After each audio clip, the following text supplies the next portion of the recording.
You're watching South Asia Newsline, and here are the top stories we are tracking for you on Thursday, the 23rd of May. Campaign ends for sixth phase of India election as political parties make last-ditch efforts. World leaders bid farewell to Iran's President Raisi.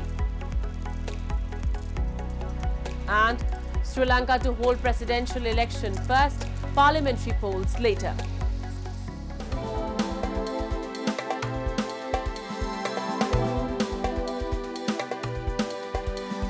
And now for all the details. As the campaigning for the penultimate phase of India's general election ended on Thursday, political parties made last-ditch efforts to woo voters.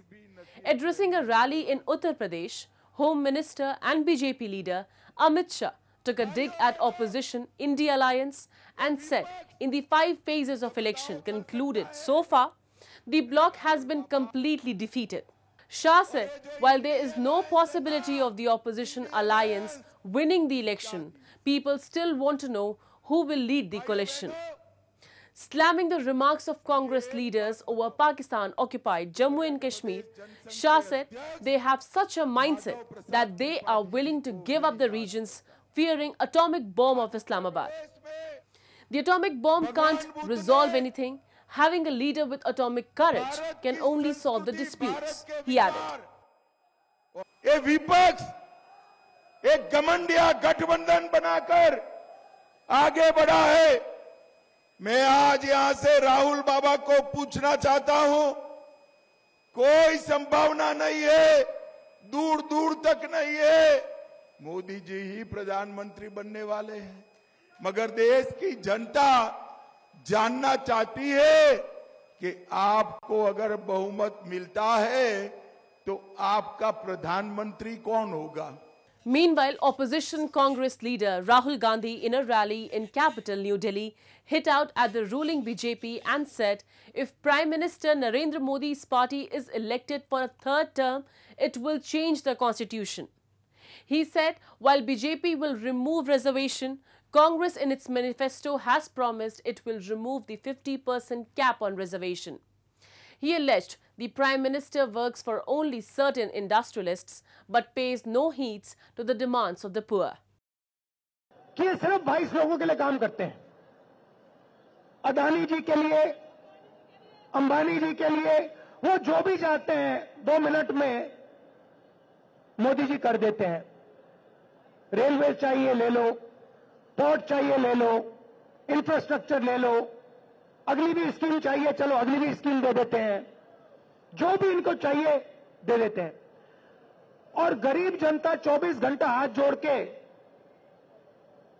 कर्जा माफी मांगे, सड़क मांगे, अस्पताल मांगे, शिक्षा मांगे, नरेंद्र मोदी बस देखते रहते हैं। The sixth phase of India's gigantic election will see 58 constituencies spread over 8 states and union territories going to polls on May 25th. These includes all seats of national capital Delhi, where BJP made a clean sweep in 2019 elections. The polls will conclude on 1st of June with counting scheduled for June 4th. Moving on. World leaders bid farewell to Iran's President Ibrahim Raisi and Foreign Minister Amir Abdullahian, who died in a helicopter crash this past weekend. India's Vice President Jagdeep Dhankar visited Iran on Wednesday and met the acting President Mohammad Muqbar and conveyed condolences over the tragic incident. The funeral ceremony was also attended by representatives of Iran's proxies, including leaders of Hamas, Lebanon's Hezbollah, Yemen's Houthi, and a delegation of Taliban. Raisi was seen as a potential successor to Supreme Leader Ayatollah Ali Khamenei. He died at a time of worsening strains between the clerical leadership and wider society, aggravated by tightening political and social controls and a worsening economy. Presidential elections will be held in Iran on June 28th to replace Raisi. Moving on.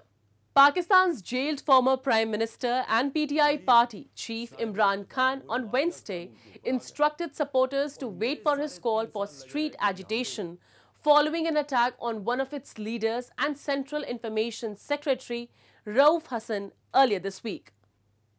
Hassan, who was rugged up by a group of unidentified transgender individuals on Tuesday, received a gash on his face when one of the attackers wielded a blade against him while others knocked him to the ground. Khan, in a post on X, said his party was facing political persecution and no one would longer tolerate it. The PTI has described the incident as a bit on Hassan's life and accused the Islamabad police of tampering with the complaint by omitting the terrorism charge mentioned in it. Imran Khan said he had repeatedly said it was not possible to reach economic stability without first working for political stability in the crisis-hit country. Residents in Pakistan's financial capital, Karachi, are irked over frequent load shedding of electricity and gas while they are forced to pay hefty bills despite outages. A report.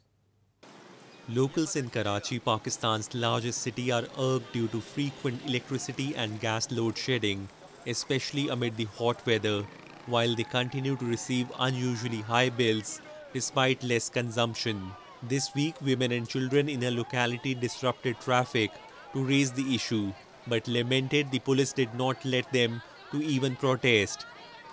They said authorities are ignoring their pleas and this is injustice being meted on them.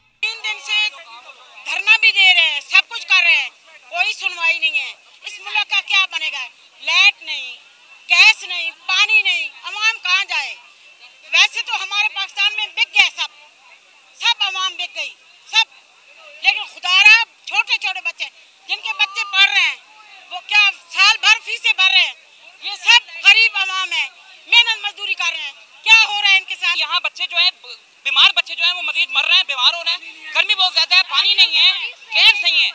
अरे भाई जब vote चाहिए थे तो सब आ गए, आज जब यहाँ मुश्किल वक्त में यहाँ के लोग खड़े हैं, कोई खड़ा होने को तैयार नहीं है। The protesters also raised concerns over rising inflation and blamed the government for its incompetent policies. Sri Lankan President Ranil Wickremesinghe on Wednesday reiterated the island nation will witness presidential election this year ahead of the parliamentary elections. Local media outlet Daily Mirror reported that in a cabinet meeting held on Wednesday, Wickremesinghe emphasized that the presidential election should be held within the specified period this year in accordance with the constitution. While the Election Commission of Sri Lanka has announced the presidential poll will be conducted in the beginning of the last quarter of 2024, there were calls from both opposition and ruling lawmakers to hold general election first.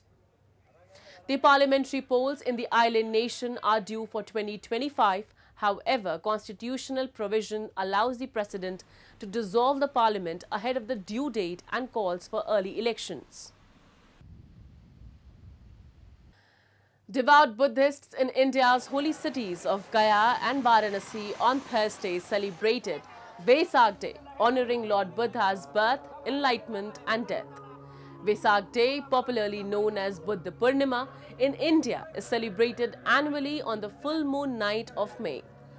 Scores of Buddhist monks from different countries took out a religious procession near the Bodh Gaya pilgrimage site, where he is believed to have achieved enlightenment, while devotees paid obeisance at the Sarnath in Varanasi, where he delivered his first sermon. They offered prayers and wished for world peace and well-being. On this sacred day, we are praying for the world to be peaceful and also all living beings be happy, healthy, peaceful, long life. Meanwhile, the Indian Embassy in Nepal also organized cultural and academic events on Wednesday in Lumbini, the birthplace of Lord Buddha. The events highlighted shared Buddhist heritage and traditions of India and Nepal and pondered upon Buddha's life and teachings. Nepal's Prime Minister Pushpakamal Dahal also graced the occasion and said culture occupies a special place in India and Nepal's bilateral relationship, and such events strengthen the bond of both friendship and harmony. That's all in tonight's edition. We will see you same time tomorrow. Good night.